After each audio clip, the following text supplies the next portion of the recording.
So, one of my favorite freelance projects.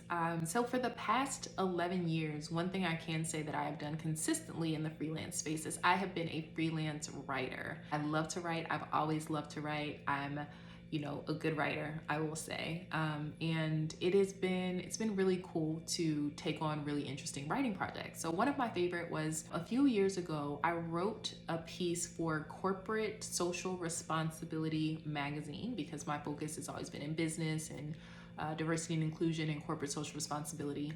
And I wrote a piece about then Planned Parenthood CEO Cecile Richards, who I have a huge girl crush on her because I just think she's really awesome. But I wrote this article. It was a really good article, I'm not gonna lie. So good that it caught the attention of the director of corporate relations at Planned Parenthood at that time, who it just so happens that I ended up being in DC at the same time that Planned Parenthood was doing their national conference.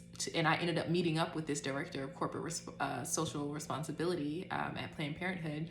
And, while we were there having coffee in the lobby, Cecile Richards walks by and she was like, "Oh, I have to introduce you to Cecile." And I'm like, "Oh, okay, sounds good." So she introduces me. She was like, "This is the one that wrote the really great article about you." And, they gave me Planned Parenthood swag. And it was just it was a really cool day. And it gave me an opportunity to meet someone who I greatly admire. So that was one of my favorite projects.